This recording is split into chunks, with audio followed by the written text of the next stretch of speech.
ও আপনি চলে আসছেন, thanks and keep the change. এই তোমাদের পিজা চলে আসছে। আসছি স্যার স্যার বিল আসছে 1450 টাকা। হ্যাঁ বুঝতে পেরেছি, বাকিটা আপনার টিপস। স্যার স্যার টিপস নিতে পারবো না স্যার, আপনি 50 টাকা ফেরত দেন। হ্যাঁ বললাম তো এটা আপনার টিপস, কথা বাজাচ্ছেন কেন? স্যার আমি 50 টাকা না দিয়ে এখান থেকে যাবো না স্যার। আরে আজব তো, বললাম না এটা তো টিপস। টিপস মানে বুঝিস না, ছোট লোক কোথাকার। স্যার আপনি আমাকে গালি দেন, মারেন, যা ইচ্ছা করেন, কিন্তু এই 50 টাকার পর হয়তো এই 50 টাকার কাউকে আপনি দিতে পারবেন না স্যার।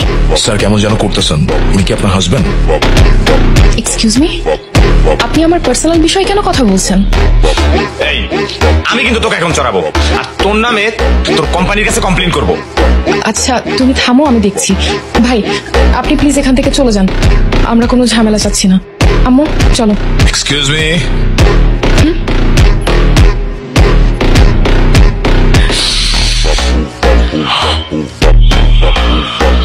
শুভ্র?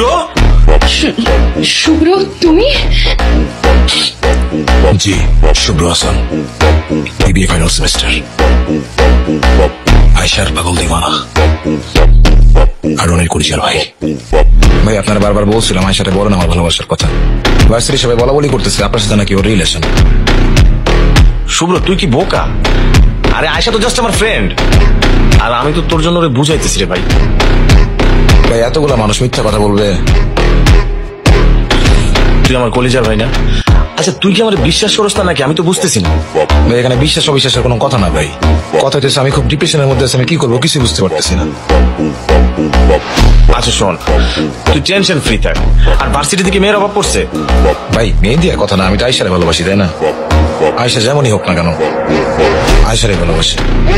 আচ্ছা শোন, তুই টেনশন করিস না, আমি তো আছি।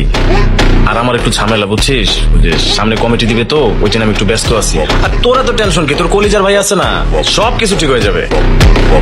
ভাই একটু দেখেন। আরে অবশ্যই।